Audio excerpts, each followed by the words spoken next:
નમસ્કાર, આપ જોઈ રહ્યા છો જન અધિકાર ન્યૂઝ. હું છું શીતલ. નજર કરીએ આજના સમાચારો પર. દિવાળીની મજાઓ માણ્યા બાદ લાભ પાંચમના શુભ મુહૂર્ત પર લોકો તેમના કામ ધંધા ફરીથી શરૂ કરે છે. આપ સૌને તમારા નવા તથા વર્તમાન ધંધા, બિઝનેસ અને જોબમાં લાભ મળી રહે તેવી લાભ પાંચમની શુભકામના. કુરસદ ગ્રામ પંચાયતમાં ગાંધી જયંતિ તથા નરેન્દ્ર મોદીનો સ્વચ્છ ભારત અભિયાનનો સંદેશો પહોંચ્યો જ નથી. કુરસદ ગ્રામ પંચાયતની હદમાં આવેલ બહુમત વિસ્તારો ગંદકીથી ખદબડે છે. સૌથી ધ્યાન આકર્ષક બાબત તો એ છે કે કુરસદ ગ્રામ પંચાયતને ભૂતકાળમાં સ્વચ્છ ગ્રામ પંચાયતનો એવોર્ડ પણ મળી ચૂક્યો છે. ત્યારે સ્વચ્છતાના નામે જ્યાં મીંડું છે ત્યાંથી પણ વેરા ઉઘરાવવામાં કુરસદ ગ્રામ પંચાયત બિલકુલ પાછીપાની કરતું નથી. આપને થશે કે નરેન્દ્ર મોદીને ઝાડુ મારતા દ્રશ્યો લગભગ દરેક ચેનલો પર જોઈએ જ છીએ, તો ફરી અહીં શા માટે? તો અમે આપને બતાવવા માંગીએ છીએ કે અહીં કુરસદ ગ્રામ પંચાયતના વિસ્તારોમાં નરેન્દ્ર મોદીનો સ્વચ્છતા અભિયાનના સંદેશાની કોઈ અસર દેખાતી નથી. આ સફાઈનો નશો અને એક દિવસ સાફ સફાઈની પ્રતિજ્ઞા કરવાથી દેશની ગંદકી ક્યારેય સાફ થતી હોતી નથી. સુરત જિલ્લાના કુરસદ ગામના રણછોડનગર, સમૂહ વસાહતનગર, ભદ્ર હોસ્પિટલને અડીને આવેલા 4 મોટા એપાર્ટમેન્ટ તથા મન્ના એજન્સી સાથે સ્વામિનારાયણ મંદિર રોડ વિસ્તારમાં અમે આપને લઈ જઈએ છીએ. ધ્યાનથી જુઓ આ દ્રશ્યો. આ ગંદકીના દ્રશ્યો જોઈને આપ નક્કી કરો કે પંચાયતને અપાયેલો સ્વચ્છતાનો એવોર્ડ પરત લઈ લેવો જોઈએ કે નહીં. જો કે ગંદકી ફેલાવવા માટે એપાર્ટમેન્ટના માલિકો તથા ભાડુઆતો પણ એટલા જ જવાબદાર છે. ત્યારે ગંદકી ફેલાવતા ગાયત્રી ભવન એપાર્ટમેન્ટના કરતા હરતા શું કહે છે એ સાંભળો. गायत्री भवन का मालिक नाम है अरुण भाई. क्या नाम? अरुण भाई. अरुण भाई. वो कहाँ के रहने वाले हैं? जौनपुर के रहने वाले हैं. कितने किराएदार है यहाँ पे? यहाँ पे 10-15 किराए हैं. अच्छा, तो ये सब कचरे डालते हैं, इसका आप क्या करने वाले हैं ये बताइए. आपको ये तो पता है ना कि नरेंद्र मोदी ने ये सफाई अभियान पूरे भारत वर्ष में चलाया है. यहाँ आप कुछ नहीं कर रहे हैं. नहीं तो सर, आप यहाँ के ये सब करता हरता आप हैं, आप ऐसा बोल रहे हैं. तो ये जिम्मेदारी आपकी बनती है कि नहीं बनती है या ना? वो तो सर बनती है. तो आप क्यों नहीं करवाते हैं? करवाता हूँ अपने अपार्टमेंट को, तो मना कर रखता हूँ. मैं जिसको बोल दिया हूँ जो मना करते हैं, दूसरा कुछ नहीं करते. जिसको मैं बोल दिया हूँ जिसको पकड़ूंगा उसको 500 रुपया जुर्माना के साथ उसको प्लांटी ठोक के रूम से निकाल दूंगा. इसको ऐसा क्यों नहीं बोलते कि हम इसको यहाँ से ये सफाई करवाएंगे इनके पास, ऐसा क्यों नहीं बोलते आप इनको? तो साहब मेरे को तो जान पहचान कोई रहेगा तो कोई मिलेगा तब ना पहचान करवाऊंगा. कोई है नहीं तो मैं किससे करवाऊँ? मेरा जान पहचान होना चाहिए ना. तो अदर डिपार्ट वाले भी फेंक फाक के जाते हैं. उसको रंगे हाथ पकड़ा हूँ, रंगे हाथ दिखाया हूँ. क्या किया आपने? बोला मना किया उसको. फरियाद किया किसी को आपने? जब भी ये नरेंद्र मोदी ये अभियान चला रहे हैं कि सफाई अभियान चला रहे हैं और ये आप तो या गंदगी पे गंदगी करके करे जा रहे हैं आपके अपार्टमेंट वाले सब. अदर अपार्टमेंट को जो फेंके थे मैं उसको बोला था जाके, उस अपार्टमेंट वाले को बोला था कि तुम्हारे अपार्टमेंट का कचरा फेंक के जा रहे हैं. बोले वो ठीक है मैं मना कर दूंगा. मना नहीं किया, फेंक के जाते हैं. नाइट में आके फेंक चले जाते हैं. तो पहले क्या यहाँ खड्डा खोदा था इधर? पहले अपने जमीन के पास गड्ढा है ना लाइटिंग का, वहाँ पे था लेकिन वो पट गया पूरा. किसने खोदा था ये खड्डा? ये खड्डा तो पहले मालिक ने खुदवाया था. मकान मालिक ने खुदवाया था कि इसके अंदर कचरा डालो. हाँ, मतलब बस वो खुद के चला गया. खोदे थे और कचरा पट गया. फिर बाद में बोले बताया कि नहीं कि ये सब इतनी गंदगी हो रही है? बताया था. वो बोले थे कि अफसर. इसने क्या बोला? बोले कि नगर महापालिका वाला आके वहाँ कचरा डब्बा रखेगा उसमें डालने का. कि कितने टाइम पहले ऐसा बोला था आपको? 2-3 महीना हो गया मेरे को बोले हुए. નરેન્દ્રભાઈ મોદી સ્વચ્છ ભારતને સ્થાપના કરવા માટે અને સ્વચ્છ અભિયાન ચલાવી રહ્યા છે ત્યારે કુરસદ ગ્રામ પંચાયતની હદમાં આવેલા આ તમામ એપાર્ટમેન્ટો જે આપ જોઈ રહ્યા છો, મારા કેમેરા પર્સનને હું કહીશ કે જરા એપાર્ટમેન્ટો જરા બતાવે.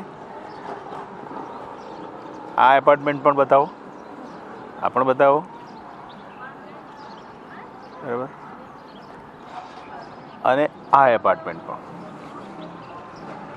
આ તમામ એપાર્ટમેન્ટના કિરાયેદારો, ભાડુઆતો તમામ પોતાનો કચરો લાવીને અહીંયા જ જાહેરમાં નાખે છે.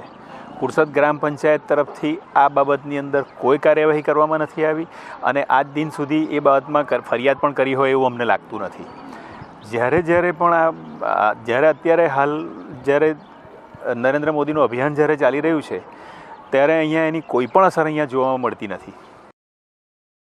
તો સાંભળ્યું દર્શક મિત્રો, ગંદકી બાબતે પોતાના એપાર્ટમેન્ટના ભાડુઆતો સાથે સામે આવેલ ગીતા એપાર્ટમેન્ટ, સૂર્યલોક તથા ચંદ્રમણી એપાર્ટમેન્ટના ભાડુઆતો પણ ગંદકી ફેલાવવામાં કોઈ કસર બાકી રાખતા નથી.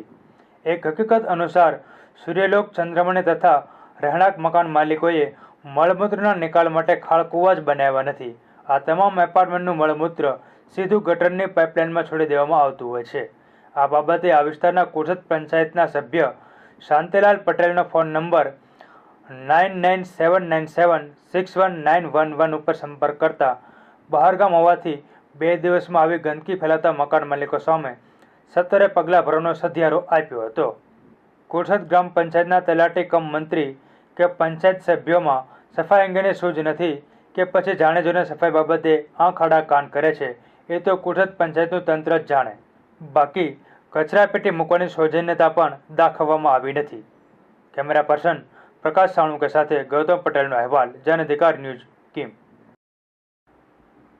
જનસેવા એ જ પ્રભુ સેવા, આ સૂત્રને સાર્થક કરી બતાવ્યું છે ભરૂચ જિલ્લાની 108ની ટીમે. જી હા, ભરૂચ જિલ્લાની 108ની ટીમે દિવાળીના દિવસોમાં પણ 24 કલાક કામગીરી કરી માનવ સેવાનો ઉત્તમ નમૂનો પૂરો પાડ્યો હતો.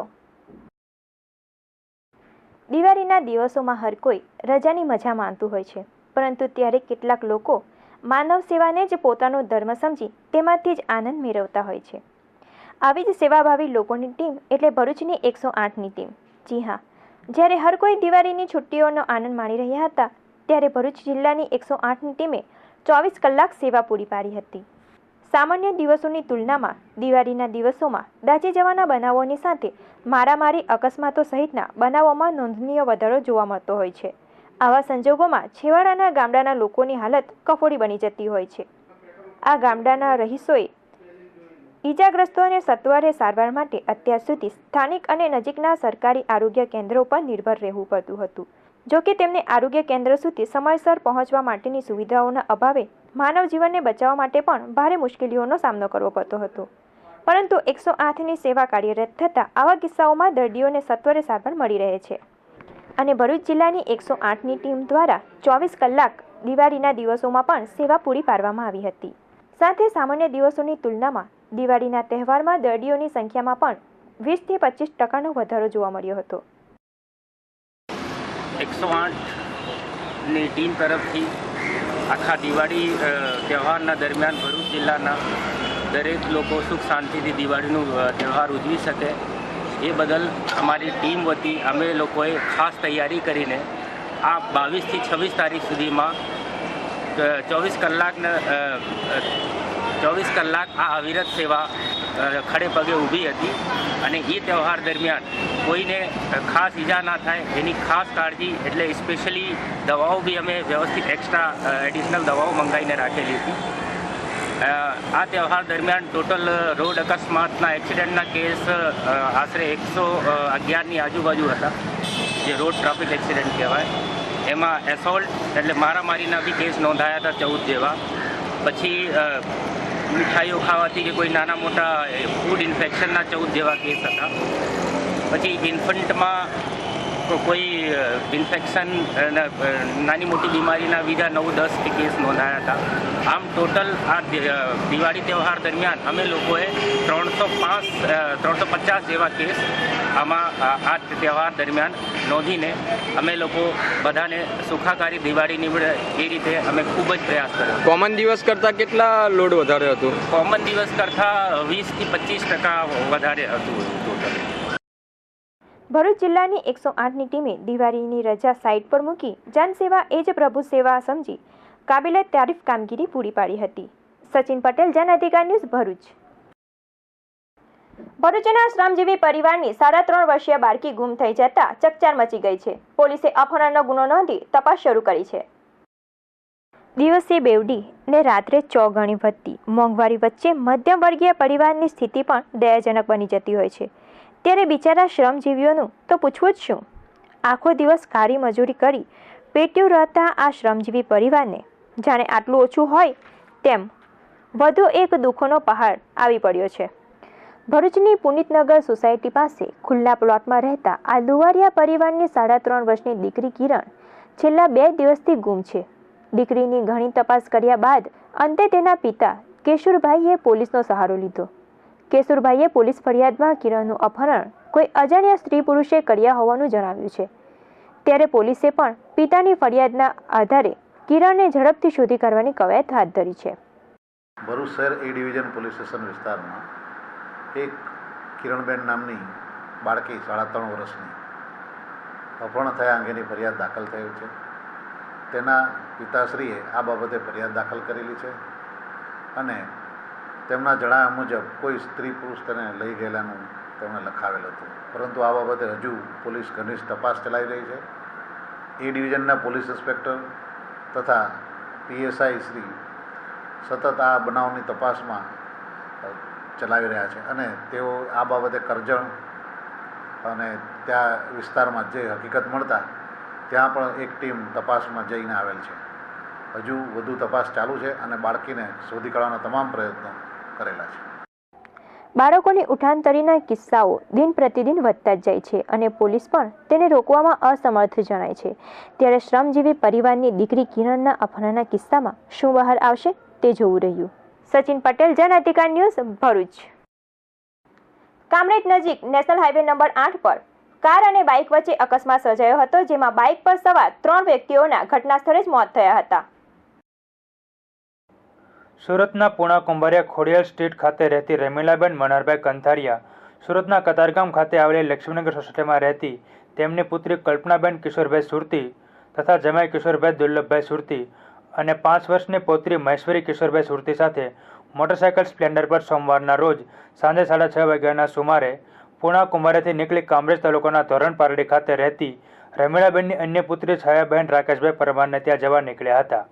મોટરસાયકલ લઈને કામરેજ તરફથી ધોરણ પારડી તરફ જઈ રહ્યા હતા ત્યારે નેશનલ હાઈવે નંબર 8 ઉપર ગલા પાટિયા નજીક મુંબઈથી અમદાવાદ તરફ જતી હુન્ડાઈ એશન કારે મોટરસાયકલને અડફેટમાં લીધી હતી અને સર્જાયેલા ગોઝરા અકસ્માતમાં કિશોરભાઈ, રમીલાબેન તથા મહેશ્વરીને ગંભીર ઇજા પહોંચતા ત્રણેયનું ઘટના સ્થળે જ મોત થયું હતું. જ્યારે કલ્પનાબહેનને પગમાં ફ્રેક્ચર થતાં સારવાર અર્થે નજીકની હોસ્પિટલમાં ખસેડવામાં આવ્યા હતા. બનાવને જાણ થતાં કામરેજ પોલીસ ઘટના સ્થળે પહોંચી ગઈ હતી અને હુન્ડાઈ કાર ચાલક વિરુદ્ધ ગુનો નોંધી આગળની તપાસ હાથ ધરી છે. ગલા પાટિયાની સામે અમદાવાદ જતા હાઈવે પર એક કાર પૂર ઝડપે ગફલત રીતે ચલાવી અને ગાડી પર જતા 3 કિસ્સાઓને મૃત્યુ નિપજાવેલ છે અને એક કિસ્સામાં સારવાર હેઠળ દવાખાને દાખલ છે. હમણાં કાર ચાલકની સ્પીડ વધુ હોવાના કારણે અકસ્માત સર્જાયો હોવાનું ચર્ચાઈ રહ્યું છે. ત્યારે પોલીસ આ કાર ચાલકની ક્યારે ધરપકડ કરે છે તે જોવું રહ્યું. પ્રકાશ સાણુકા સાથે બ્યુરો રિપોર્ટ, જન અધિકાર ન્યૂઝ, કીમ. નીલોફર વાવાઝોડાના સંભવિત ખતરાને ધ્યાનમાં રાખીને ભરૂચ જિલ્લા કલેક્ટરે સોમવારે એક બેઠક બોલાવી હતી અને તંત્રને સાબદું કરી જરૂરી સૂચનાઓ આપી હતી.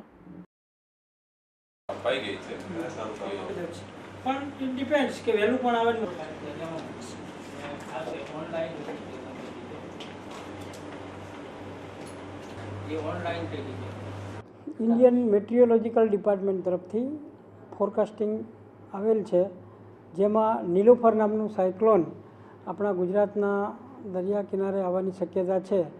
એના ભાગરૂપે અમે આજે જિલ્લાના અધિકારીઓની મિટિંગ બોલાવી છે અને આ પહેલાં પણ અમે તમામ અધિકારીઓને સૂચના આપી દીધી હતી. ભરૂચ જિલ્લાનું જે દહેજ બંદર છે એની પર સિગ્નલ નંબર 2 લગાવવામાં આવ્યું છે અને આજની મિટિંગમાં માન્ય કલેક્ટરશ્રીના અધ્યક્ષસ્થાને જે કોઈ પરિસ્થિતિ ઊભી થાય એને પહોંચી વળવા માટે પ્રિકોશનરી મેજર જે કંઈ લેવાના થાય એના માટે વિવિધ સૂચનાઓ આપવામાં આવી છે. ખાસ કરીને મીઠાના અગરિયાઓ, દહેજ ખાતેના જે ઇન્ડસ્ટ્રીઝમાં કામ કરતા કામદારો અને દરિયા કિનારાના જે ખાસ કરીને જંબુસર, વાગરા અને હાંસોટ તાલુકાના ગામોના લોકોને આ પ્રકારની માહિતી મળી જાય અને એમને સેફ જગ્યાએ ખસેડવા પડે તો એના માટે આશ્રયસ્થાન વગેરેની પણ અમે તૈયારી કરી લીધી છે. ખાસ કરીને આપણો ભરૂચ જિલ્લો એ કોસ્ટલ ડિસ્ટ્રિક્ટ હોવાના કારણે અને ફિશરીઝ તેમજ સોલ્ટ ઇન્ડસ્ટ્રીઝ પણ આ વિસ્તારોમાં આવેલા હોવાથી કોઈપણ પ્રકારની જાનહાનિ ન થાય એના માટે તંત્ર પૂરેપૂરી કાળજી લઈ રહ્યું છે અને ઇન કેસ જ્યારે પણ આ વાવાઝોડાનો પરિસ્થિતિ સર્જાશે તો ત્યારે પાવર રિસ્ટોર થાય, રસ્તા તરત ચાલુ થાય અને મેડિકલ સર્વિસીસ પૂરેપૂરી મળી રહે એ માટેની તંત્રએ આગોતરી તૈયારી કરી લીધી છે અને આ માટે અમારો જે ડિઝાસ્ટર શાખાનો કંટ્રોલ રૂમ સતત ચાલુ રહેશે. સાથે સાથે અમે અધિકારીઓને પણ જે કંઈ લેટેસ્ટ માહિતી આવશે એ અમારા લાયઝન અધિકારીઓને, પ્રાંત અધિકારીઓને અને મામલતદારોને પણ આપીશું અને આ સમગ્ર જે આફત આવનાર છે એના માટેની પૂર્વ તૈયારી તંત્રએ પૂરી રીતે કરી લીધી છે. માંડવી તાલુકાના કાંઠા વિસ્તારના ગામોમાં અનેક વખત દીપડાઓ દેખા દેવાની ઘટનાઓ પ્રકાશમાં આવતી રહે છે. ત્યારે આજરોજ પણ વડેલી ગામે 5 વર્ષનો દીપડો પાંજરે પુરાયો હતો. બસ લઈ લે બસ બસ એ લે હવે લેજે બેઠેલા ભાઈ ને મારું ચાલુ છે શૂટિંગ. હા તો લઈ લે બહુ મસ્ત જુનેદભાઈ હે સૌથી લુચ્ચું જાનવર કહેવાય.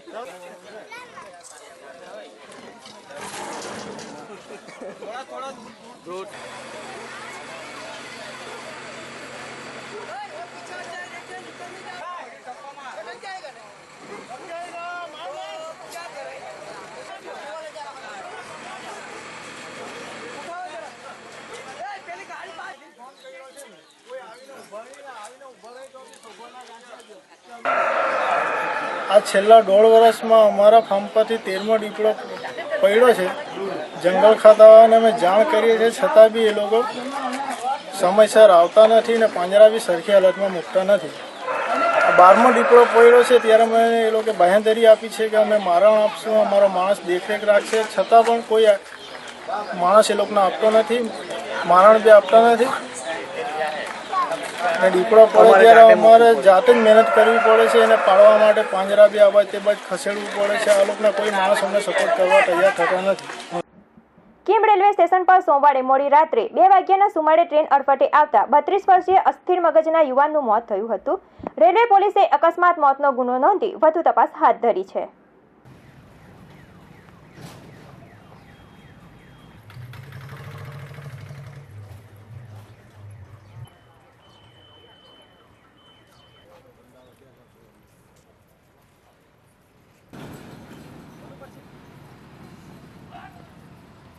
ઉત્તર ભારતીયોના પવિત્ર તહેવાર છઠ પૂજાને થઈ રહી છે તડામાર તૈયારીઓ. ત્યારે અંકલેશ્વરમાં પણ લોકો છઠ પૂજાના સામાનની ખરીદી માટે બજારોમાં ઉમટી પડ્યા હતા.